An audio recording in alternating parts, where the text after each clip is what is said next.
তাই সাদা ফুলকে তুলে তুলে গেঁথে রাখলাম মালা, সুযোগ পেলে পরাবো তোমায় হাজার ফুলের মালা। মনের সুখে পরাবো তোমায় হাজার ফুলের মালা। ইয়া রাসূলুল্লাহ ইয়া হাবিবাল্লাহ, জবান খুলেন, ইয়া রাসূলুল্লাহ ইয়া হাবিবাল্লাহ। লাল ফুলকে প্রশ্ন করি রংটি কোথায় পেলে, নবীজির ওই খুন মুবারক লাল ছিল বলে, বলেন মারহাবা। লাল ফুলকে প্রশ্ন করি রংটি কোথায় পেলে, নবীজির ওই খুন মুবারক লাল ছিল বলে। তাই লাল ফুলকে তুলে তুলে গেঁথে রাখলাম মালা, সুযোগ পেলে পরাবো তোমায় হাজার ফুলের মালা। সুযোগ পেলে পরাবো তোমায় হাজার ফুলের মালা। ইয়া রাসূলুল্লাহ ইয়া হাবিবাল্লাহ, ইয়া রাসূলুল্লাহ ইয়া হাবিবাল্লাহ।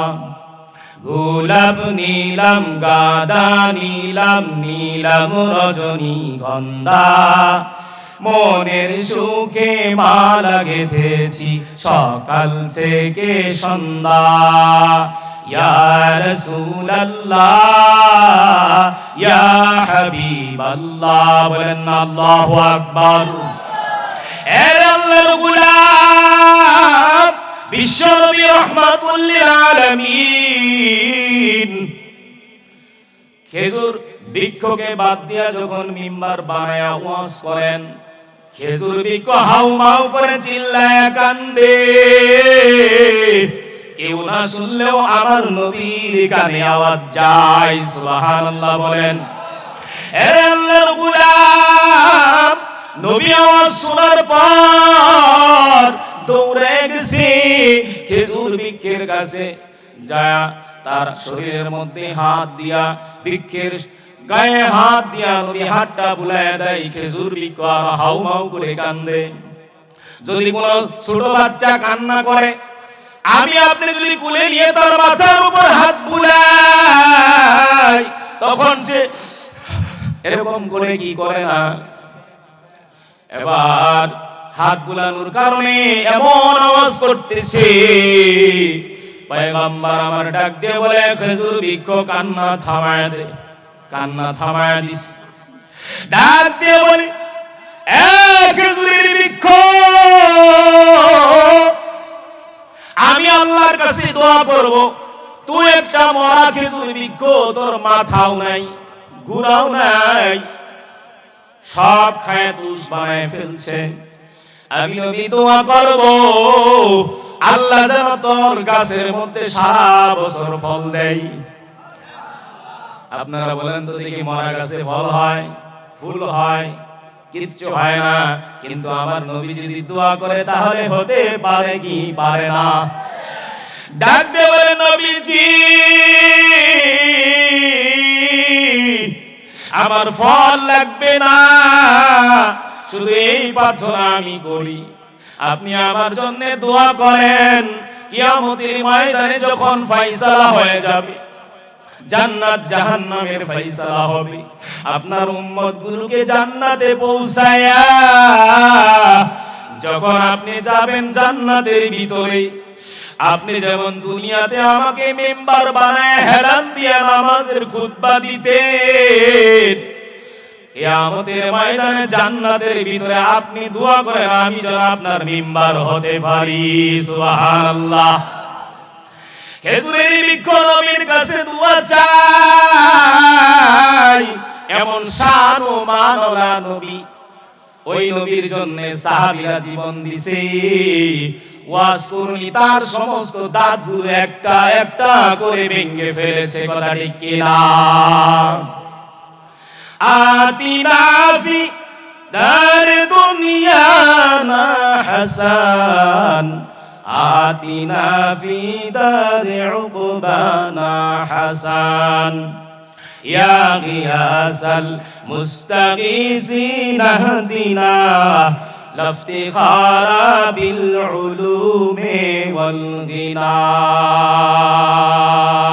কাদেরে কুদরত দারি বল কামাল, আনতা রব্বি আনতা হাসবি যুল জালাল, তুহি কাদের জলিলুল্লাহ জাহাদার, বহর হালে তুহি মেরা নিগাহদার। আল্লাহু আকবার। হে আল্লাহর গোলাম, রহমাতুল লিল আলামিনের জন্য ওয়াজ করলে তার দাঁতগুলো ভেঙে ভেঙে ফেলেছে। কারণ তিনি শুনেছেন উহুদের ময়দানে আমার নবী দন্দন শহীদ করেছে। কোন দাঁতটা না জানি ভাঙছে, আর আমি কোনটা না জানি ভাঙ্গি। এই জন্য একটা একটা দাঁত ভেঙে ফেললেন, আর বললেন আমার নবীর না জানি কোন দাঁত ভেঙেছে। দাঁতগুলো সব ভেঙে ফেলেছে। আমার নবী যখন দুনিয়া থেকে বিদায় নিবে, আল্লাহর নবী হযরতে আবু বকর, উসমান, আলী, ওমরকে ডাক দিয়ে বললেন, ওগো আমার সাহাবী, আমি যখন ইন্তেকাল করব আমার গায়ের জুব্বা জামাটা ওয়াজ করনিকে হাদিয়া দিবা। সুবহানাল্লাহ। কেন? সাহাবীরা তো নিজের জীবনকে আপনার জন্য বিসর্জন দিয়েছে। আপনি তো আপনার জামাটা দিতে পারতেন, হযরত আলীকে দিতে পারতেন, উসমানকে দিতে পারতেন। আবু বকর এত মায়া করছে, আবু বকরকে দিতে পারতেন, আপনি ওমরকে দিতে পারতেন। কেন দিলেন না? কেন কেন দিল না? আল্লাহর নবী বলে, সাহাবীর দল, তোমাদের সামনে আমার দন্দন মুবারক শহীদ হয়েছে, একজন আমার জন্য দন্দন মুবারক ভেঙে ফেলো নাই। ওই যে কারণ শহরে এক ওয়াজ করিনি পাগল, আমি নবীর কথা শুই না, তার মুখের যত দাঁত ছিল সব দাঁতগুলো একে একে ভেঙে ফেলেছে। ওয়াজ করিনি ডাক দিয়ে বলছে, স্বপ্ন যুগে নবীর কাছে বলেছে, নবী আমি আপনার সঙ্গে দেখা করতে যাই, কিন্তু আমার মা জীবিত আছে, বৃদ্ধ মানুষ, হাঁটতে পারে না। ঝুলার মধ্যে উঠায়া, বেগের মধ্যে উঠায়া কান্দে করে নিয়ে আমি ছাগল রাখি, জঙ্গলার ভিতরে যাই, মা আমার থেকে নামাই না। আল্লাহর নবী ডাক দেয়া বলে, হে ওসমানী, চিন্তা করিও না, দুঃখ করিও না, তোমার মা যতদিন জীবিত আছে ততদিন মায়ের সেবা করো, আমি নবীর সাথে দেখা করতে হবে না। তোমার মায়ের সেবা করলেই আমি নবীর সাথে দেখা হয়ে যাবে। হে আল্লাহর গোলাম, দরদি মায়ের ভক্ত কারা? যে মাকে কষ্ট দেয় নাই, মা দোয়া করবে সন্তান জান্নাতে চলে যাবে। আল্লাহু আকবার। হে আল্লাহর গোলাম, এমন একজন মায়ার নবী, দয়ার নবী, যিনি পায়খানা প্রস্রাব করতে গেলে আমরা এখন ঘরের মধ্যেই অটো বাথরুম আছে না নাই, ডিজিটাল বাথরুম আছে ঘরের মধ্যেই, বাহিরে যেতে হয় না। কিন্তু আগের যুগের মানুষেরা আড়ার মধ্যে বিভিন্ন জঙ্গলার ভিতরে পায়খানা সারত। কথা ঠিক কিনা? আমার নবীর সময় ওরকম বাথরুম ছিল না। নবীও 1-1.5 কিলোমিটার পর্যন্ত হেঁটে হেঁটে যে বাথরুম করতেন। নবী আমার বড় লাজুক ছিলেন, এই জন্য মানুষের সামনে বাথরুম সারতেন না। আল্লাহর নবী একদিন হাঁটতে হাঁটতে বাথরুম করার জন্য চলে গেছে 1-1.5 কিলোমিটার দূরে। যাওয়ার পরে ধরেন জামালপুরে একটা গাছ, কারণ মরুভূমির প্রান্তর, সেখানে কোনো গাছপালা নাই। আর একটা গাছ হলো ময়মনসিংহ। এই দুইটা গাছ দুই জায়গায়, ধরেন 60-70 কিলোমিটার দূরে দূরে। আল্লাহর নবী দুইটা হাত প্রসারিত করছে, ডাক দিছে, গাছ আমার বড় লজ্জা লাগে, এই খোলা মেলা প্রান্তরের ভিতরে আমি কেমনে বাথরুম করব। গাছের ইশারা করছে, গাছ তার নিজের জায়গা থেকে দ্রুত গতিতে ট্রেনের চাইতেও বেশি দৌড়ায় আসছে। আল্লাহর নবী বলে দুইটা জয়েন্ট খায়া যা, দুটা জোড়া লেগে গেছে, ডালে ডালে লেগে গেছে, মাঝখানে বাহির থেকে দেখার কোনো চান্স নাই। আল্লাহর নবী পায়খানা করেছে, প্রস্রাব করেছে, মাটি ইন্তজার করতেছে, অপেক্ষা করতেছে আল্লাহর নবী কখন পায়খানা করবে, মাটি হা করে আছে। আল্লাহর নবী বাথরুম সেরেছে, মাটি আল্লাহর নবীর পায়খানা গুলো খেয়ে ফেলেছে। আল্লাহর নবী বাথরুম করার পরে সেখানে আর প্রস্রাব পায়খানার কোনো চিহ্ন পাওয়া যাইত না। সুবহানাল্লাহ। তোমরা যখন শরীর যখন অধিক গরমের কারণে ঘেমে যায়, একজন আরেকজনের পাশে আমরা বসতে পারি না, দুর্গন্ধ হয়, কথা ঠিক কিনা? আর হযরত আয়েশা সিদ্দিকা রাদিয়াল্লাহু তাআলা বলেন, আমার নবী বিশ্ব নবী রাহমাতুল লিল আলামিন যখন ঘেমে যেতেন, আমি তখন বোতলের মধ্যে নবীজির ঘামগুলো ভরে ভরে রাখতাম, কারণ সেটার সেন্ট মেশক আম্বরের চাইতেও আতরের চাইতেও বেশি সেন্ট হতো। আপনারা আমার শরীরের ঘাম বোতলের মধ্যে তুলে পরদিন মারামারি বাঁচবো কি বাঁচবো না, বিবি কইবে সব। কারণ কিছু কিছু আমরা যারা আছি, বেজার হয় না কেউ, বিড়ি খায়া বিড়ি ফেলে কুলি না করে বউয়ের কাছে যায়, বউ কই এটা পাড়ার মতো গুন্ডা, কোত্থেকে আইছে কোত্থেকে আইছে। আর হুজুর যখন যায় একটা মিষ্টি পান খেয়ে, মাশাআল্লাহ বিবি সাহেব কত আদর করে। আর আপনার মুখটারে বিড়ি খায়া পুরা বিড়ি বানায় ফেলেছেন, পুরা শরীরটারে, যেখানেই করে সেখানেই গন্ধ, দুর্গন্ধ আর দুর্গন্ধ। আছে না নাই? আমি কি মিথ্যা বলতেছি নাকি? তাহলে বিবির কাছে গেলেও শরীরটারে পরিষ্কার করে যেতে হয়, এটা নবীজির সুন্নাত। সুবহানাল্লাহ বলেন। আল্লাহর নবী শরীরের ঘামগুলো বোতলের মধ্যে রেখে দিতেন। আমার নবীর জন্য সাহাবীরা পাগল ছিল, বিবিরা পাগল ছিল, মহিলারা পাগল ছিল। আল্লাহর নবী গোসল করতেছে, জন চকির উপর বসে বসে হযরত আয়েশা সিদ্দিকার একটা পায়ের আঙ্গুল তার মধ্যে চলে গেছে। এত ভর ওজনের কারণে আঙ্গুলটা ফেটে রক্ত বের হয়ে যখন পানির সাথে যায়, নবী আমার ডাক দিয়ে বলে, আয়েশা রে, রক্ত কেন বের হচ্ছে? বলে, হুজুর জলচকির নিচে আমার পায়ের আঙ্গুল পড়েছে, যার আপনার ওজনের কারণে আঙ্গুল ফেটে সেখান থেকে রক্ত বের হচ্ছে। ডাক দিয়ে বলে, আয়েশা রে, বলো নাই কেন? ডাক দিয়ে বলে, নবী গো, আমি যদি বলি আপনার যদি উঠা লাগে আপনার কষ্ট হবে। আমি আয়েশার আঙ্গুল কেন, কলিজাটাও যদি আপনার পায়ের নিচে পড়ে যায়, জলচকির নিচে পড়ে যায়, আমার কলিজা ছিঁড়ে যাবে, তবুও আমি আপনাকে কষ্ট দিব না। সুবহানাল্লাহ। এই যুগে কি মহিলা আছে? সবার বউ খুব ভালো না, ঝগড়াঝাটি কোনোদিন হয় না, কি কন? মাশাআল্লাহ, আলহামদুলিল্লাহ, হুজুর বউ পেয়ে বড় খুশি। কেন সমস্যা? কারণ আমি আমার বউকে আমার বউ বলি না, এই জন্য সমস্যা। গায়ের জামাটাকে বলি আমার, দোকানটাকে বলি আমার, ক্ষেত খামারকে বলি আমার, কারণ যেগুলো আমার বলি তার প্রতি মহব্বত হয় কি হয় না? যেগুলো আমার সেগুলোর প্রতি মহব্বত হয়, কারণ আমার গায়ের জামাটা যদি ছিঁড়েও যায়, এরপরে এই জামাটার প্রতি আমার মহব্বত থাকে কি থাকে না? আমার জমিটার প্রতি, আমার দোকানটার প্রতি আমার মহব্বত থাকে কি থাকে না? মহব্বত আছে, এজন্য বলি আমার আমার। আর আপনি বলবেন আমার বউ আমার, তাহলে মহব্বত হয়ে যাবে।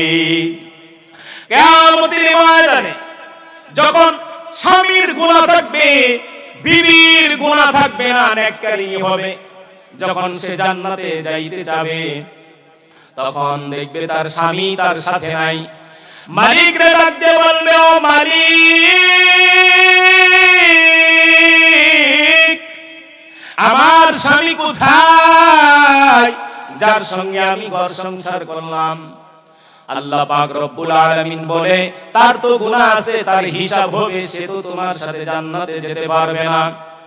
বলে আমার স্বামী যদি আমার সাথে জান্নাতে না যায়, আমি ওই জান্নাত চাই না। সুবহানাল্লাহ।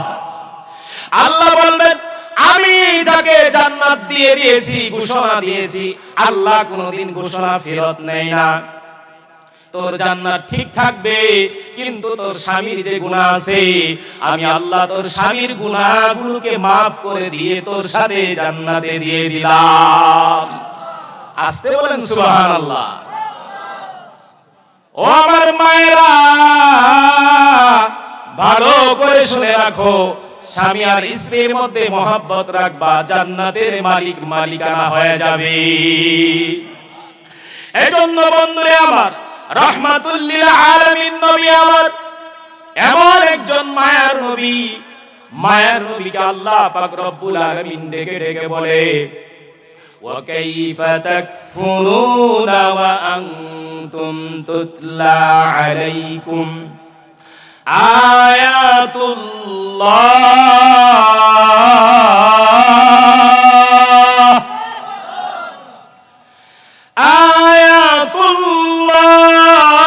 আয়াতুল্লাহি ওয়া ফীকুম রাসূলুহু। আল্লাহ পাক রব্বুল আলামিন ডাকিয়া বলে, কেমন করে তোমরা কাফের হতে পারো, কেমন করে তোমরা কাফের হতে পারো, তারা কেমন করে কাফের হতে পারে? আমার আল্লাহ ডাক দিয়ে বলে, তারা কেমন করে কাফের হতে পারে?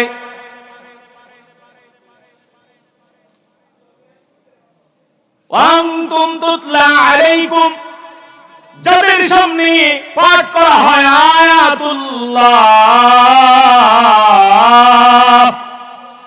যাদের সামনে আল্লাহ তাআলার আয়াতসমূহ তেলাওয়াত করা হয়, যাদের সামনে কি পাঠ করা হয়?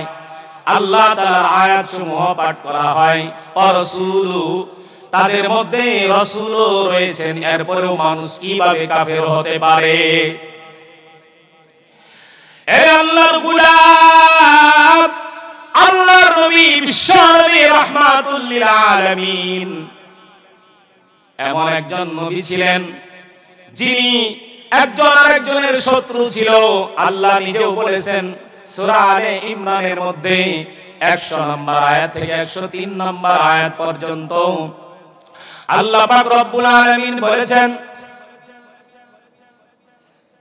আল্লাহ পাক রব্বুল আলামিন বলেছেন যে তোমরা একজন আরেকজনের শত্রু ছিলে, একজন আরেকজনের সাথে শত্রুতা করতা, মারামারি ঝগড়ার মধ্যে লিপ্ত হয়ে গিয়েছিলে। বিনিমাতিহি ইখওয়ানা, আল্লাহ পাক রব্বুল আলামিন তোমাদের পরস্পরের মধ্যে ভ্রাতৃত্বের বন্ধন করে দিয়েছেন, ভাই ভাই হয়ে গেছে। সুবহানাল্লাহ বলেন। ভাই কাকে বলে? আল মুসলিমু আখুল মুসলিম। আল্লাহর নবী বলে মুসলমান মুসলমানের ভাই। সুবহানাল্লাহ বলেন। মুসলমান কি মুসলমানের, মুসলমান মুসলমানের ভাই। একজন মুসলমান আর একজন মুসলমানের ভাই। ভাই কেমনে হবে? ভাইয়ের দায়িত্ব কি থাকবে? যদি আমরা এই ছোট্ট একটা ঘটনা শুনি, তাহলে আমাদের সেই বিষয়ে আমরা জ্ঞান লাভ করতে পারবো যে ভাই ভাইয়ের জন্য কতটুকু দায়িত্ব পালন করতে হবে। বন্ধুরা আমার, এক যুবকের বাড়ি মদিনা থেকে 350 মাইল দূরে। কত মাইল? মদিনা থেকে 350 মাইল দূরে তার বাড়ি। ইচ্ছা করেছেন মদিনায় যাবে, মদিনা যায় নবীর শহরটাকে একটু ঘুরে ঘুরে দেখবে, কারণ দুই চোখে নবীকে দেখতে পায় নাই। আল্লাহর গোলাম যেই কথা একটা উটকে সাজায়া 350 মাইলের পথ, তখন ছিল আঁকা বাঁকা পথ, পাথরের পথ। এখন তো সুন্দর করা হয়েছে, তখন অত সুন্দর ছিল না। যুবক রওনা শুরু করে দিলেন। যাইতে যাইতে প্রায় 150 মাইল দূরে চলে আসছেন, প্রায় অর্ধেক চলে আসছে। ক্লান্ত হয়ে গেছে, মনে মনে খুঁজতেছিল একটা খেজুরের বাগান, একটা খেজুরের বাগান যদি পাই, ওই খেজুরের বাগানে যায় বিশ্রাম নিব। মনে মনে যেই ধারণা করেছেন, সামনে যাওয়ার পরে খেজুরের বাগান একটা মিলে গেছে। বাগানের মধ্যে উটটারে বাঁধিয়া হালকা করে উটটাকে বেঁধে আল্লাহর এই গোলাম নওজোয়ান আল্লাহর বান্দা ঘুমায় গেছে। কারণ এত পথ অতিক্রম করছে, শোয়ার লগে লগেই চোখের মধ্যে নিদ্রা এসে গেছে। ঘুমায় যাওয়ার পর এবার উটটা তার দড়ি বান্ধন খুলে ছুটে গেছে। উটটাও তো ক্লান্ত শান্ত, এবার উটটাও চলতেছে চলতেছে চলতেছে, চলতে চলতে যায় দেখে এমন জায়গা দিয়ে চলতেছে কেবল চারা গাছ বের হয়েছে, চারা গাছ। বৃদ্ধ মালিক লাঠি ভর করে হাঁটতে হাঁটতে বাগানের মধ্যে পৌঁছে গেছে। যাওয়ার পর দেখে বাগানের মধ্যে একটা উট চারা গাছের উপর দিয়ে পাড়াইতেছে। মালিকের তো সহ্য হয় না, এত কষ্ট করে বাগানের মধ্যে চারা রোপণ করেছি, কার উট জানি আইসা আমার চারাগুলো নষ্ট করে ফেলতেছে। বৃদ্ধ মানুষ দৌড়াইতে পারে না, চুক্কা একটা পাথর নিয়ে উটকে লক্ষ্য করে নিক্ষেপ করেছে। মাথার মধ্যে লাগিয়া চামড়া ভেদ করে হাড্ডির মধ্যে লেগে হাড্ডি ছিদ্র ছিদ্র হয়ে রক্তক্ষরণ শুরু হয়ে গেছে। রক্ত পড়তে পড়তে পড়তে উটটা জমিনের মধ্যে পড়ে গেল। রক্তক্ষরণ হতে হতে উটটাও দুনিয়া থেকে বিদায় নিয়ে গেল। এবার অন্ধকার দূরীকরণ হয়, সূর্যের আলো যাইয়া এবার যুবকের যখন চোখের মধ্যে পড়ছে, ঘুম ভাঙ্গিয়া গেছে। ঘুম ভাঙ্গার পরে দেখে ক্ষুধাও তো লাগছে। এবার দেখে উট নাই, মেজাজটা তো আরো খারাপ হয়ে গেছে। উটকে বেঁধে রাখলাম, এত কষ্ট করে আসলাম, উট যদি না পাই আমি হেঁটে হেঁটে কেমনে মদিনায় যাব। উটকে তালাশ করা শুরু করে দিলেন। এ মায়ের বন্ধু, ও যুবক বৃদ্ধ, ভালো করে শুরু থেকে শেষ পর্যন্ত শোনো, তাহলে একটা ফায়সালা দিতে পারবে। না হলে যদি অর্ধেক শুনি অর্ধেক না শুনি, তাহলে আমাদের কোনো ফায়দা হবে না। কথা ঠিক কি না? এ আল্লাহর গোলাম, যদি ফুটবল খেলা হয়, অমুক দলে ফুটবল খেলে, ব্রাজিল খেলে, আর্জেন্টিনা খেলে, একটা যুবকও রাত্রের 12টার সময় খেলা শুরু হয়ে 3টা 4টার সময় শেষ হয়, একটা যুবকও লড়ে না। তুমি ব্রাজিল আর আর্জেন্টিনার জন্য সারা রাত জাগতে পারো, তুমি এক প্রেমিকার জন্য সারা রাত মোবাইলে কথা বলতে পারো, ফেসবুক ইন্টারনেট চালাইতে চালাইতে চোখ ফুলায় ফেলাও। দিনের বেলা তোমার চিনা যায় না তুমি আব্দুল করিমের ছেলে না আব্দুল জব্বারের ছেলে, কারণ চোখ মুখ ফুলে গেছে, চিনার কোনো উপায় নাই। এত কষ্ট তুমি করতে পারো, আজকের এই মাহফিল এত বড় একটা আয়োজনের মধ্যে তুমি অংশগ্রহণ করতে পারো না, বোঝা গেল তোমার মতো কপাল পুরা আর একটাও নাই। কথা ঠিক কি না?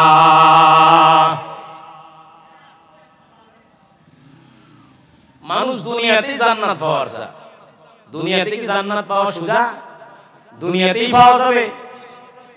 এক বুড়া মানুষ এই ফুটপাতের হোটেলে বসে ভাত খায়, 40 টাকা বিল আসে। কত টাকা? 40 টাকা বিল আসে। উনি দেখে সামনেই সুন্দর 7 তারা হোটেল, 7 তারা বিল্ডিং, সুন্দর দেখা যায়। কয় এটা তো জান্নাতের পরিবেশ। কি কয়? জান্নাতের পরিবেশ। তো এই হোটেলে একদিন যেতে হবে। তো এই হোটেলে গেলে তো এই পোশাকে যাওয়া যাবে না, রিকশাওয়ালার পোশাক পরা যাবে না।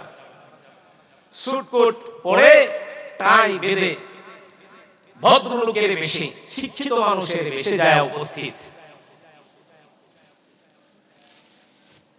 হোটেলে ঢোকার পরে আপনি কি বলতে পারবেন আমাকে 1 কাপ চা দিয়েন বা 1 প্লেট ভাত দিয়েন?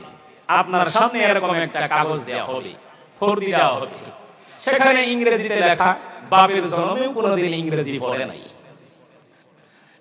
বাপের জন্মেও কোনোদিন ইংরেজি পড়ে নাই। এখন যদি বলে আমি ইংরেজি পারি না, তাহলে তো মাশাআল্লাহ শরম পাবে, লজ্জা পাবে। এইজন্য কলম একটা দিছে যে টিক দিয়ে দেন।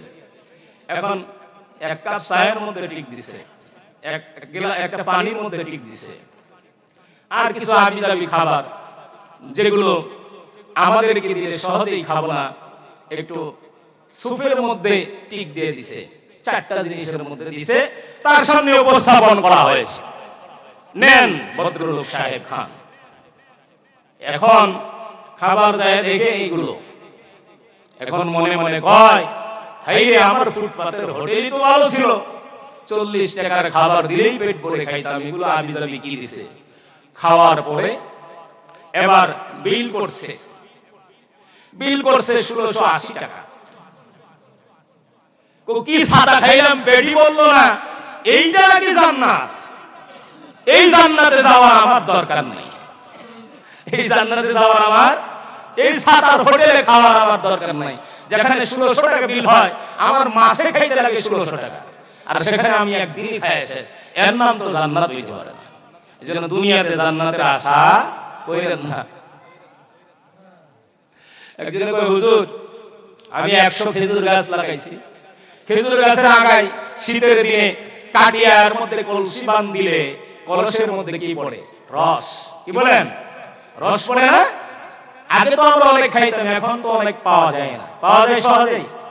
হ্যাঁ, সহজে পাওয়া যায় না, কিন্তু খেজুরের পাতা দিয়ে কলসির মুখে বিভিন্ন মেডিসিন মেয়ে এখন কই এটা খেজুরের 1 নাম্বার রস, অথচ চিনি দিয়ে বলা।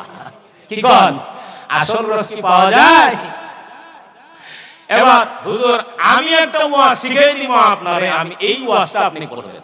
কই কি ওয়াজ? ও হুজুর আমার 100 খেজুরের গাছ, এই খেজুরের গাছের উপরে দুষ্ট ছেলেরা উঠিয়া, যুবক পুলাবান রাতের বেলা উঠে রস পাইরে খাইয়ে ফেলা, এই ওয়াজটা করবেন। কয় আপনার 100 খেজুরের গাছ, তাহলে 100 টাকায় কয় টাকা যাকাত আসে?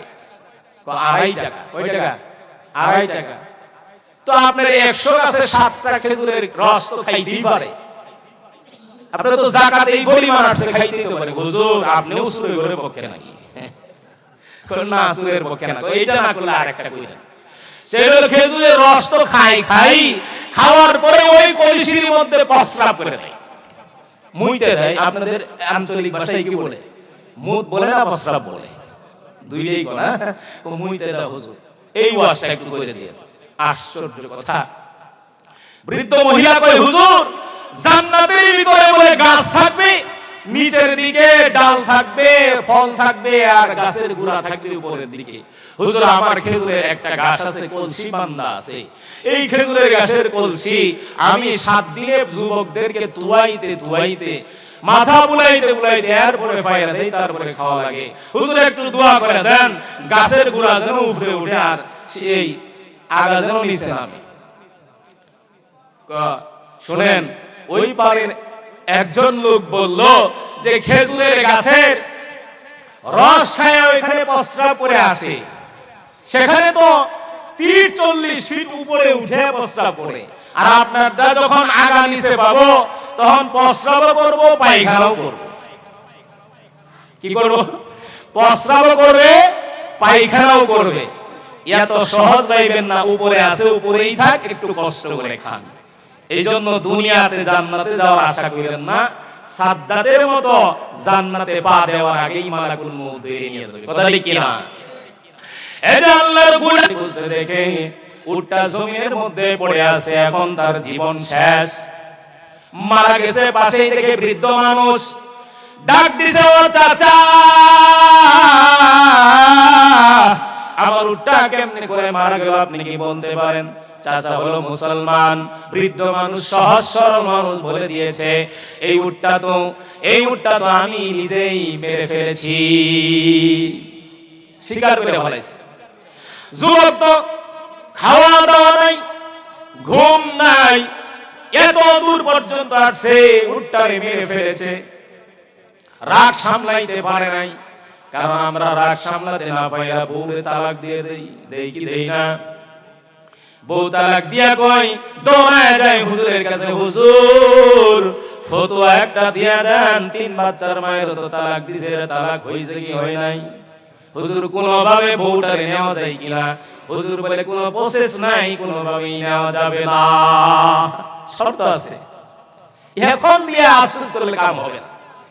এবার বন্ধুরে আমার বৃদ্ধ লোকের কাছে হাত দিয়ে লাঠিটা ছাড়ায় আনিয়া বৃদ্ধ লোকটারে মারতে মারতে মারতে মারতে বৃদ্ধ লোকটা মার খাইতে খাইতে জমিনের মধ্যে পড়ে গেল। এবার লড়াই চালায় দেখে বৃদ্ধ লোক আর দুনিয়াতে নাই, জীবন তার চলে গেছে। এবার যুবকের মধ্যে আফসোস সৃষ্টি হয়েছে, কারণ সে মুসলমান। একজন মুসলমান যখন অপরাধ করে, যখন অপরাধী হয়ে যায়, অপরাধ করার পরে তার মনের মধ্যে অনুশোচনা আসে, হায় হায় আমি কি করলাম, আমি কি করলাম, এখন আমার কি উপায় হবে, আমি এখন কোথায় যাব, কি করব, আমার কি উপায় হবে? আমি দুনিয়াতে মেরে ফেললাম মানুষ, কিয়ামতের ময়দানে আল্লাহ আমাকে আসামির কাঠগড়ায় দাঁড় করায় যখন হিসাব নিকাশ নিবে, আমার কি অবস্থা হবে? কান্না শুরু করে দিয়েছে। এবার বিকেল বেলা যখন হয়ে গেছে, বৃদ্ধ যখন বাড়িতে ফিরে নাই, তার 2টা যুবক সন্তান বাবাকে খোঁজার জন্য খেজুরের বৃক্ষের বাগানের মধ্যে ঢুকে পড়ল। এবার বাগানের মধ্যে ঢুকিয়া দেখে তার বাবার লাশটা জমিনের মধ্যে পড়ে আছে। যুবক বেচারা লাশের কাছেই দাঁড়ায় আছে। ডাক দিলে, যুবকে নওজোয়ান, আমার বাবা কেমনে করে ইন্তেকাল করলো? ডাক দিয়ে বলে, ও বৃদ্ধের সন্তানেরা, আমি তোমার বাবাকে মেরে ফেলেছি। মারার পরেও তুমি পালাও নাই কেন? এখনো কেন দাঁড়ায় আছো? ডাক দিয়ে বলে, যুবক ভাই, আমি আমার দুনিয়াতেই বিচার চাই, আমি আসামি হয়ে আল্লাহর দরবারে উঠতে রাজি না, তোমরা আমাকে নিয়ে চলো উমরের দরবারে। এবার বিচার করার জন্য খলিফাতুল মুসলিমিন ওমর ইবনুল খাত্তাব রাদিয়াল্লাহু তাআলা আনহুর দরবারে চলে গেছে। ডাক দিয়ে বলে, খলিফাতুল মুসলিমিন, আমার বাবাকে এই নওজোয়ান যুবক মেরে ফেলেছে। যুবক বলে, কোনো সাক্ষীর দরকার নাই, আমি নিজেই সাক্ষী, আমি নিজেই মেরে ফেলেছি। এবার বলে, বিচার হবে, তোমাকে খুনের বদলায় খুন করা হবে। যেমন হাত কেটে দিলে হাতের কাটার বদলে আরেক হাত তোমার কেটে দেওয়া হবে, নাক কেটে দিলে আরেকজনের নাকও কেটে দেওয়া হবে। উট মেরে ফেলছে, উটের বদলায় তোমাকে উট দিত, তুমি কেন তাকে মেরে ফেললা? তোমার বিচার হবে। এবার বিচার করার আগে ডাক দিছে যে বিচার তো হবে, কিন্তু তোমার মনের কোনো শেষ ইচ্ছা আছে কিনা? ডাক দেবে, ও খলিফাতুল মুসলিমিন,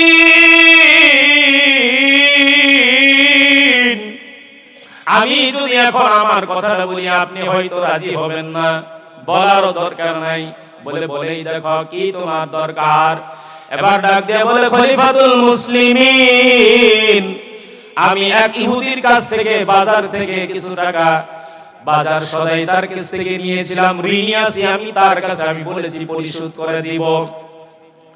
এখন যদি আমাকে যাইতে দেন তার ঋণ পরিশোধ করব, আর যদি না যাইতে দেন তার ঋণ যদি আমি পরিশোধ করতে না পারি, তাহলে মুসলমানের প্রতি ওই ইহুদির একটা কুধারণা আসবে, মুসলমান কথা দিয়ে কথা রাখে না। এই জন্য পুরা বিশ্বের মুসলমানকে সে গালি দিবে, কথা ঠিক কিনা? একজন আলেম যদি অপরাধ করে, এক আলেম অপরাধ করার কারণে সমস্ত আলেমকে গালি দেয়, বাংলাদেশে এমন লোক আছে না নাই? একজন যদি অপরাধ করে অন্যরে গালি দেয়, পুরা আলেম সমাজই বলে এরা লুচ্চার দল, এরকম গালি দেয় কি দেয় না? একজন অপরাধ করে সমস্ত উলামায়ে কেরাম গালি খায়, তাহলে একজন মুসলমান যদি ইহুদির কাছে অপরাধ করে, তাহলে ইহুদি সমস্ত মুসলমানকে গালি দিবে, কথা ঠিক কিনা? এবং খলিফাতুল মুসলিমিন ডাক দিয়ে বলে, তবে তোমাকে যেতে দিতে পারি, একটা শর্ত আছে। শর্ত হলো তোমার কোনো আত্মীয় স্বজন যদি এই মদিনার মধ্যে থাকে, তাহলে আমার কাছে বন্ধক রেখে যাও, জিম্মাই রেখে যাও। যদি রেখে যেতে পারো তাহলে আমি তোমাকে ছেড়ে দিব, তুমি যখন ফেরত আসবে তখন তোমাকে ফাঁসিতে ঝুলানো হবে আর তোমার আত্মীয়কে ছেড়ে দেওয়া হবে। এবার ডাক দিয়ে বলে, ও খলিফাতুল মুসলিমিন, আমার মা যদি থাকতো এই শহরে, আমার মা আমার কাছে দৌড়ায় আসতো, আমার মা জিম্মাদারি নিত। আজকে আমার মা তো এই শহরে নাই, কেউ আসবে না। আমার বাবা যদি থাকতো তাহলে আমার বাবা জিম্মাদারি নিত। আজকে এই শহরে আমার মাও নাই, বাবাও নাই, 350 মাইল দূরে, কে আমার জিম্মাদারি নিবে? কোন আত্মীয় স্বজন এখানে আমার নাই। এবার খলিফাতুল মুসলিমিন বলে, তোমার সাথে 2-3 জন লোক পাঠাবো। আবার তুমি একজন খুনি মানুষের সাথে কেমনে করে 2-3 জন লোক পাঠাই, যদি তুমি বাড়িতে নিয়ে তাদের উপর হামলা করে মেরে ফেলো, তাহলে একজনকে মারছো, আরো 3 জনকে মারার অপরাধ হবে। কেমনে তোমার কাছে নেই? 25-30 জনের একটা কাফেলা তোমার সাথে পাঠাবো, সেই সুযোগ নাই। কারণ মুসলমানরা কাফেরদের বিরুদ্ধে যুদ্ধ করতেছে বিভিন্ন জায়গায়, কেমনে তোমার সাথে দেই? দেওয়া সম্ভব না। এই জন্য তোমার আত্মীয় স্বজন নাই, ফাঁসির কাস্টে ঝুলানো হবে। এবার ফাঁসির কাস্টে যখন নিয়ে যাবে, জল্লাদ যখন রেডি হয়ে গেছে, এবার একজন হাত তুলে ডাকতেছে, ও খলিফাতুল মুসলিমিন, একটু থামেন, একটু থামেন, আমি আমার ভাইয়ের জিম্মাদারি নিয়ে নিলাম। কে জিম্মাদারি নিল? এমন একজন সাহাবী যার প্রশংসা আসমানের উপরে চলে, সুবহানাল্লাহ। তার নাম হলো আবু যর গিফারি। তার নাম কি? আবু যর গিফারি। ডাক দিয়ে বলে, খলিফাতুল মুসলিমিন, ও গো খলিফাতুল মুসলিমিন, আপনি তাকে ফাঁসি দিবেন না, আমি তার জামিনদার হলাম, তার জিম্মাদারি নিলাম। এবার ডাক দিয়ে বলে, জিম্মাদারি তো নিলেন, সে যদি ফেরত না আসে তাহলে কিন্তু তার জায়গায় আপনাকে ফাঁসিতে ঝুলানো হবে। জিম্মাদারি নিয়ে নিল নিজের জানের উপরে। আবু যর গিফারিকে ছিল। একদিন আবু যর গিফারি হাইটে যায়, আল্লাহর নবীকে জিবরাইল আমিন ডাক দিয়ে বলে, ওই তো আপনার সাহাবী আবু যর গিফারি। এবার ডাক দিয়ে বলে, জিবরাইল, কেমনে তুমি চিল্লা যে তিনি হলেন আবু যর গিফারি? ডাক দিয়ে বলে, আমি শুধু চিনি না, আসমানের যত ফেরেশতা আছে সমস্ত ফেরেশতায় আবু যর গিফারিকে চিনি। আসতে বলেন সুবহানাল্লাহ। ঘুমাইছেন নাকি সবাই? লিল্লাহে তাকবীর, লিল্লাহে তাকবীর, নারে তাকবীর। আল কোরআনের আলো, কোরআন হাদিসের আলো, গান বাজনা যেখানে, গান বাজনা যেখানে, ওয়াজ মাহফিল যেখানে, হুদে আছেন আপনারা, জিলে মেলা ঘুরতেছে, এরাই তো জিতছে। মেলার মধ্যে কত কিছু দেখতেছে, আর আপনারা এনে বসে খালি বক্তার দিকে চাই আছেন, কালা কুসকুসে, বোঝা যায় না চেহারা। এদিকে চাইলে কি কোনো ফায়দা হবে?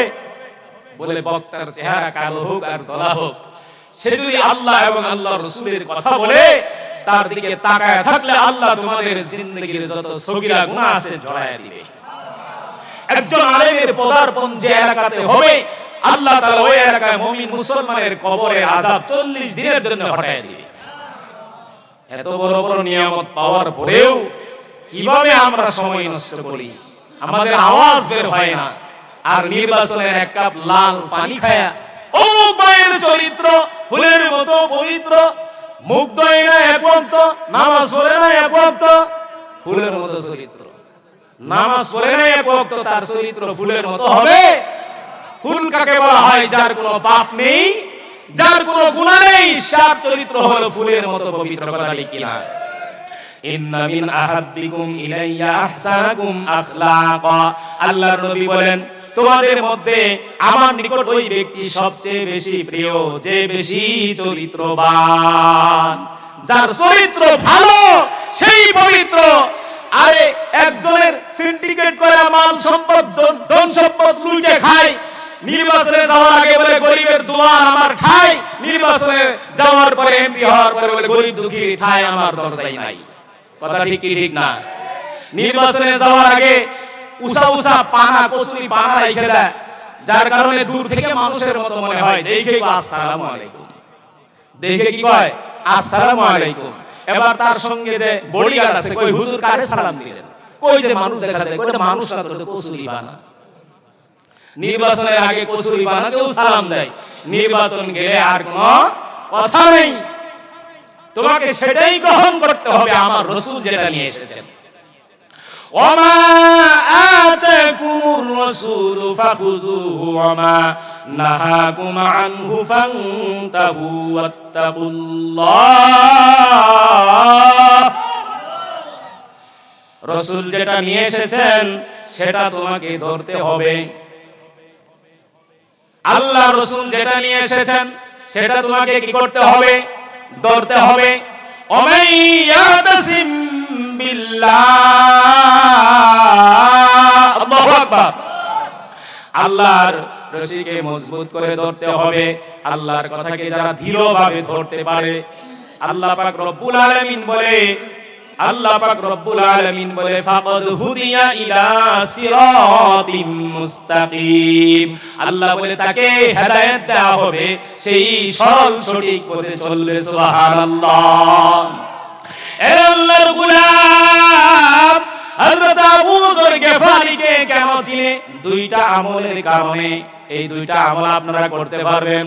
কারা কারা করতে পারবেন আগেই বলবো না, কারণ বৃদ্ধ মানুষ আল্লাহ জান্নাত দিবে না, বুড়া মানুষকে কি দিব না?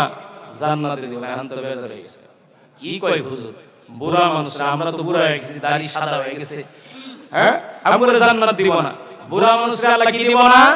জান্নাত দিব না। কিন্তু বেড়া বুড়া মানুষে 32 বছরের 33 বছরের যুবক বানায়া জান্নাত দেওয়া হবে। সুবহানাল্লাহ।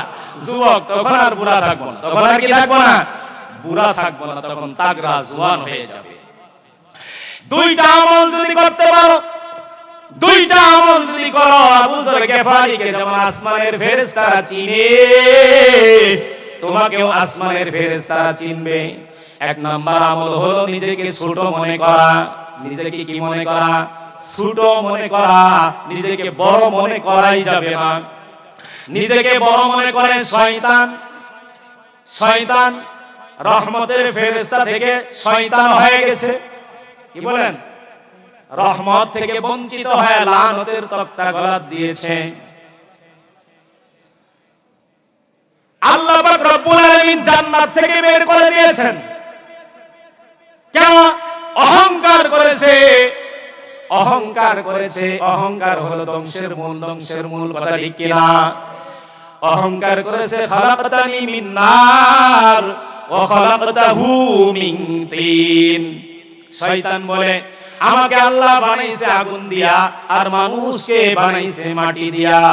আগুনের গতি হলো উপরের দিকে যায়, আর মাটির গতি হলো উপরে মারলে নিচেই পড়ে যায়। কথা ঠিক কিনা? শয়তানের কথায় যুক্তি আছে কি আছে না? গতি বেশি, এজন্য অহংকার বেশি। কত অহংকার করিও না। উলুর যখন পাখা গজায় তখন অহংকার করে আর উড়ে। নিজ দিয়ে যখন আগুন ধরা দেয় উলু বারবার আগুনের কাছে যায় আর জীবন দিয়ে দেয়। কথা ঠিক কিনা? অহংকার করিও না, অহংকার কিন্তু পতনের মূল। বলে অহংকার করবে না, নিজেকে বড় মনে করবে না। এ আল্লাহর গোলাম, এবার যখন আবু যর গিফারী আমলের কথা বলে, দুইটা আমল করেছে। এক নাম্বার হলো নিজেকে ছোট মনে করবে, দুই নাম্বার আমল হলো সূরা ইখলাস কুল হু সূরা প্রতিনিয়ত বারবার করে তেলাওয়াত করবে। কারণ তিনবার যদি কুল হু সূরা পড়া হয় একবার খতম হয়ে যায়। সুবহানাল্লাহ। পুরা কোরআন শরীফ একবার খতম করার সওয়াব পাওয়া যায়। কয় আবু যর গিফারী এতবার পড়ে এত খতমের সওয়াব জমা হয়, অন্য কোন মানুষের আমলনামায় এত সওয়াব জমা হয় না। কুল হু আল্লাহ আমল করতে পারবেন তো? এই সূরাটা জানেন না আপনারা? কুল হুয়াল্লাহু আহাদ বলেন আমার সাথে, বলেন, জবান খুলেন। কুল হুয়াল্লাহু আহাদ আল্লাহুস সামাদ লাম ইয়ালিদ ওয়া লাম ইউলাদ ওয়া লাম ইয়াকুল লাহু কুফুয়ান আহাদ। আল্লাহু আকবার। এ আল্লাহর গোলাম, এই সূরাটা যদি তিনবার তেলাওয়াত করে তাহলে বান্দার আমলনামায় এক খতম কোরআন শরীফ পড়ার সওয়াব দেওয়া হয়। বলেন সুবহানাল্লাহি ওয়া বিহামদিহি।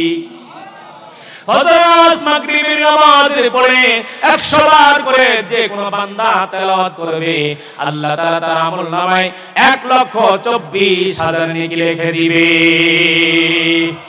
এই দোয়াটা কি খুব কঠিন নাকি? বলেন তো আমার সাথে, সুবহানাল্লাহি ওয়া বিহামদিহি। এবার সবাই হাত জাগান, হাত জাগান। সুবহানাল্লাহ, আলহামদুলিল্লাহ, ওয়া লা ইলাহা ইল্লাল্লাহ, আল্লাহু আকবার, আল্লাহু আকবার। যেই পরিমাণ নিঃশ্বাস ছাড়েন দৈনিক 550 লিটার আপনার নিঃশ্বাস ছাড়া হয়, নেওয়া হয় 550 লিটার, যার বাজার মূল্য হলো 1650 টাকা। প্রতিদিন আপনি কত? 1650 টাকা আল্লাহ আপনার পিছনে খরচ করে। এটা যদি সৌদিতে যান, বিভিন্ন দামি দেশে যান, তাহলে আরো বেশি খরচ হবে। এতটুকু 1650 টাকা আপনার জন্য খরচ করা হয়। আর যদি বলা হয় এগুলো নিঃশ্বাস প্রশ্বাস এগুলো বাজার থেকে কিনে নিতে হবে, আল্লাহর গোডাউনে নাই, তখন কি অবস্থা হবে? জায়গায় খাবে, জায়গায় ব্রেক, জায়গায় মারা যাবে। কথা ঠিক কিনা? এজন্য এগুলো তো আপনাকে আল্লাহ তাআলা অটোমেটিক ভাবে দিচ্ছে। তাহলে আপনি সুবহানাল্লাহ আলহামদুলিল্লাহ বলতে পারবেন কি পারবেন না? বাজে কথা বাদ দিয়ে সুবহানাল্লাহ একবার বললে, আলহামদুলিল্লাহ বললে জান্নাতের ভিতরে আপনার জন্য গাছ লাগায় দেওয়া হবে। আরো জোরে বলেন। এ আল্লাহর গোলাম, আবু যর গিফারীর পরিচয় পেয়ে গেছেন। আবু যর গিফারী ছোট মোটো কোন সাহাবী না, জিম্মাদারি নিয়ে নিলেন। হযরত ওমর ডাক দিয়ে বললেন, যাও যুবক, তোমাকে 1 মাসের ছুটি দেওয়া হলো। কয় মাসের? 1 মাসের ছুটি দিয়ে বাড়িতে পাঠিয়ে দিলেন। এবার বাড়ির দিকে রওনা হয়ে গেলেন। বাড়িতে যাওয়ার পর ইহুদির পাওনা পরিশোধ করে দিলেন। পাওনা পরিশোধ করে দিয়ে একটা তেজি ঘোড়াকে সুসজ্জিত করে সাজায়া গুজায়া এবার মার কাছে গেছে বিদায় নেওয়ার জন্য। ডাক দিছে, ও মা,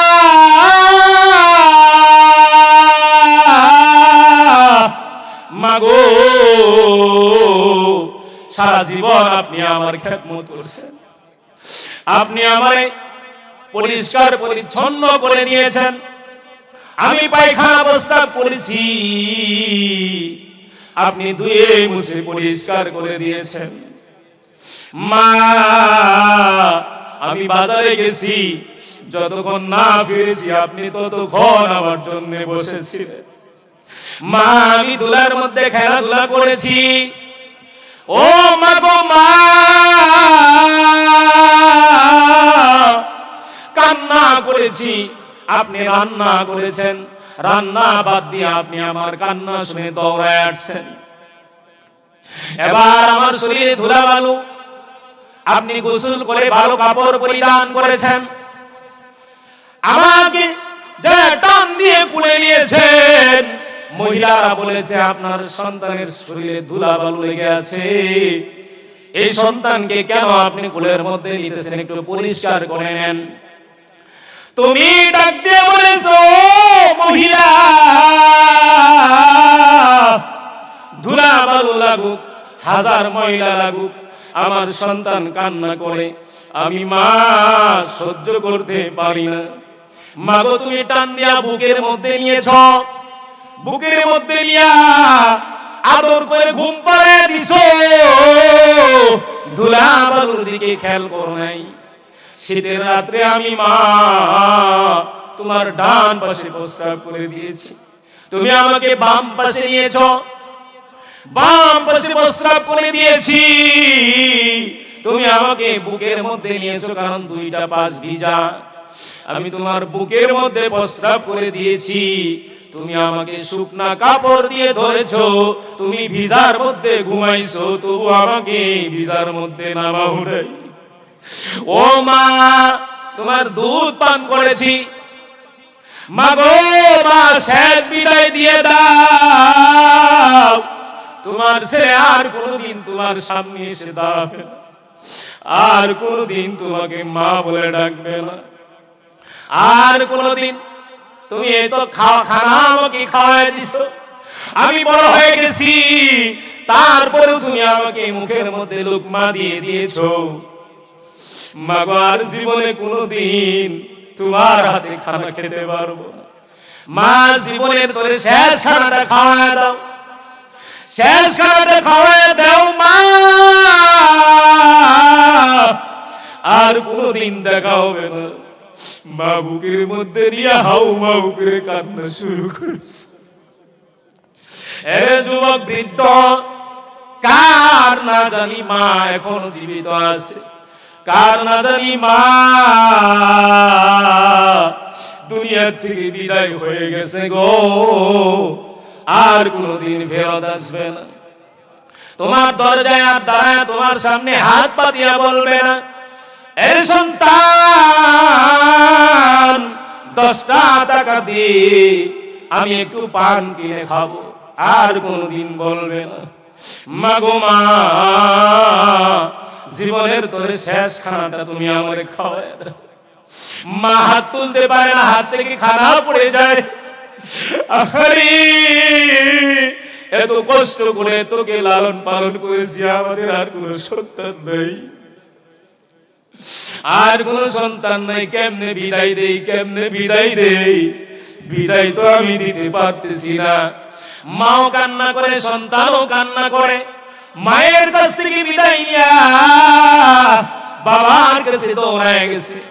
বাপজান গো কত বুকের মধ্যে নিয়ে রাত্রে ঘুমাইছে, কত ঘুমাইছেন, কত আদর করছেন, কত কান্দে করিয়া বাজারে নিয়ে গেছেন, মসজিদে নিয়ে গেছেন, ঈদগাহে নামাজ পড়ার জন্য নিয়ে গেছেন। বাবা শেষবারের মতো তোমার বুকের সাথে বুকটা মিলাই দিতে চাই, একটা বুকটা দাও না বাবা, তোমার বুকের সাথে একটু বুকটা লাগাই, বুকটা লাগাতে দাও, আর জীবনে কোনোদিন তোমার বুকের সাথে আর বুক লাগাইতে পারবো না, আর কোনদিন তোমার সাথে দেখা হবে না বাবা। বাবা কেমনে করে বিদায় দেয়, বুকের মধ্যে নিয়া, এবার সন্তানটাকে বুকের মধ্যে নিয়ে পাঞ্জায় ধরছে। বাপজান রে কেমনে করে তোরে বিদায় দেই, বিদায় তো দিতে পারি না। এবার সন্তান বিদায় নিয়ে রওনা শুরু করে দিয়েছে। ইতিমধ্যেই মাস শেষ হয়ে গেছে, সপ্তাহের প্রথম জুমা, মাসের প্রথম জুমাও শুরু হয়ে যাবে। এবার আবু যর গিফারীকে ডাক দিয়ে বলে, আবু যর গিফারী এখনো তোমার সেই ভাই আসে নাই, এখনো আসে নাই, কিন্তু তার বিনিময়ে তোমাকেই ফাঁসির কাস্টে ঝুলতে হবে। এত বড় জলিল কদর একজন সাহাবী, এমন পবিত্র একজন মানুষ, একজনের জন্য আজকে তাকে ফাঁসির কাস্টে ঝুলতে হবে। সকলের মায়া লাগে, সবাই কান্দে। ওমর রাদিয়াল্লাহু তাআলা আনহু কান্দে। জুমার নামাজ শুরু হয়ে গেল, খুতবা দিয়া জুমার নামাজ শুরু করে দিলেন। জুমার নামাজ চলতেছে, সালাম ফিরালেন, আসসালামু আলাইকুম ওয়া রাহমাতুল্লাহ, আসসালামু আলাইকুম ওয়া রাহমাতুল্লাহ আদায় করে হযরত আবু যর গিফারী বিচার কার্য শুরু হয়ে যাবে। সকলেই বিচার কার্যের জন্য বসে আছে। বিচার কার্য শুরু হয়ে যাবে। আবু যর গিফারীর জন্য মদিনায় কান্নার রুল পড়ে গেল। সবাই কান্দে, যুবক কান্দে, বৃদ্ধ কান্দে, মা কান্দে, বাবা কান্দে, মহিলা হাউমাউ করে গড়াগড়ি দিয়ে কান্দে। এমন একজন পবিত্র মানুষের ফাঁসি একজন দূরবর্তী নওজোয়ান যুবকের জন্য হয়ে যাবে। এটা কেউ মানতে পারে না, কেউ মানতে পারে না। সবাই কান্না করে, কিন্তু একজন হাসে, তিনি হলেন আবু যর গিফারী। সুবহানাল্লাহ। একজন হাসে আর সবাই কি করে? কান্দে। এবার ওমর ডাক দিয়ে বলে, ওগো আবু যর গিফারী, সবাই কান্দে, আপনি কেন হাসেন? ডাক দিয়ে বলে, ওগো খলিফাতুল মুসলিমিন, আমি কেন হাসি? কারণ নবী আমার বলেছে, দুনিয়াতে যারা ভ্রাতৃত্বের বন্ধন ক্ষুণ্ণ রাখতে পারবে, ছিন্ন হবে না, বায়ে বায়ে বন্ধন হয়ে যাবে, মিল মোহাব্বত হয়ে যাবে। একজন মুসলমান আরেকজন মুসলমানের জন্য সাহায্য সহযোগিতা করবে, তার জান মাল দিয়ে আপ্রাণ চেষ্টা করবে। আমি নবী কাল কিয়ামতের ময়দানে তাকে সুপারিশ করে জান্নাতে পৌঁছায় দিব। এইজন্য আমি মারার পরে, আমি আমার ভাইয়ের জন্য জীবন দেওয়ার পরে আমি তো মালিকের তৈরি জান্নাতে চলে যাব। এই জন্য আমি হাসি, কারণ আমার কোনো দুঃখ নাই। সুবহানাল্লাহ।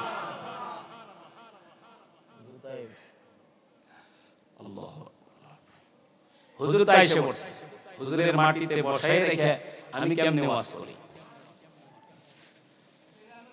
শেষ করে দিব? শেষ?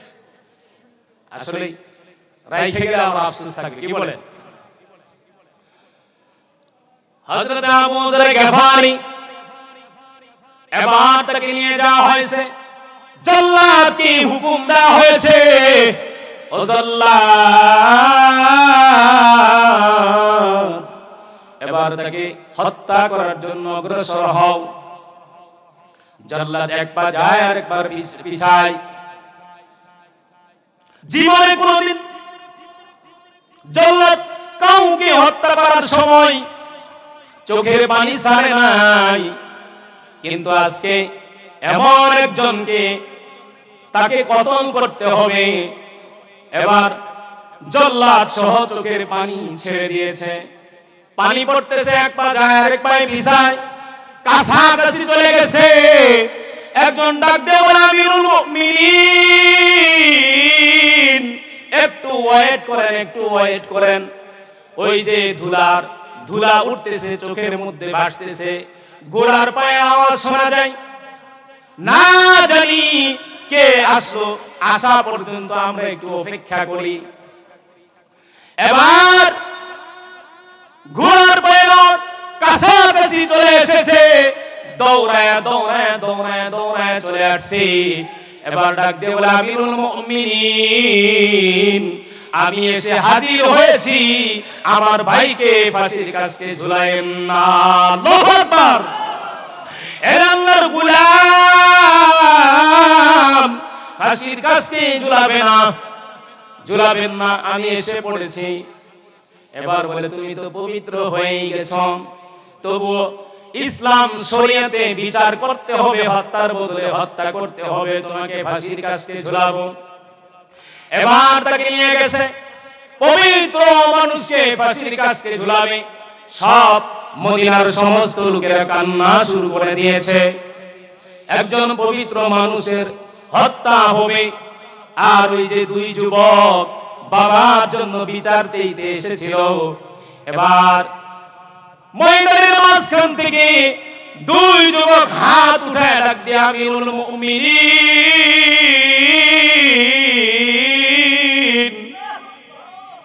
একটু থামেন, একটু থামেন। যেই ব্যক্তি 350 মাইল দূর থেকে তার শাস্তির জন্য নিজে আসতে পারে, সে কোনদিন অপবিত্র মুসলমান হতে পারে না। সুবহানাল্লাহ।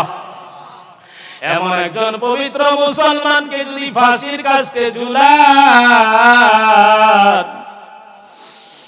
আমরা সহ্য করতে পারবো না, কারণ সে ইচ্ছা করিয়া আমার বাবাকে মারতে পারে না।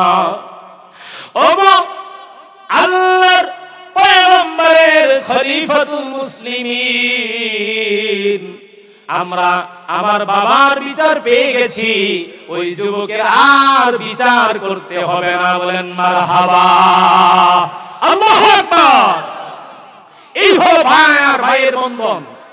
এখন বুঝতে পেরেছেন? আমরা তো ভাই আর ভাই, অর্ধ হাত জমি নিয়ে একজন আরেকজনের মাথা বাড়ায় দেয়। কথা বলেন ঠিক কিনা? জমি নিয়ে মারামারি করে, আধা ইঞ্চি জমি নিয়ে, 1 স্কয়ার জমি নিয়ে মারামারি করে, ভাতিজার মাথা ফাটাইতেছে, ভাতিজা চাচার মাথা ফাটাইতেছে।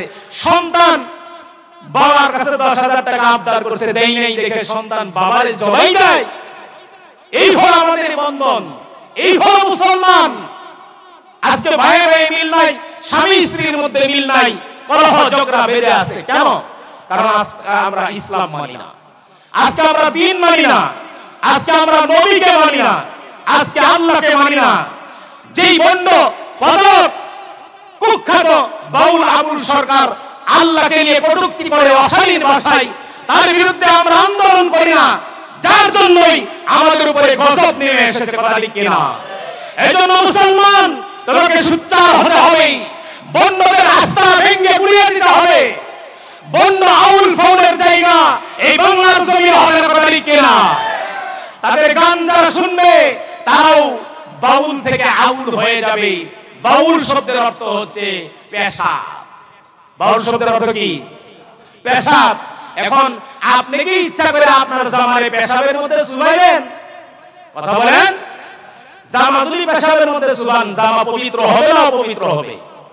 তাহলে বাউলের গান শুনে অন্তরকে অপবিত্র বানাবেন, নাকি বাউলের গান না শুনে অন্তরকে পবিত্র বানাবেন?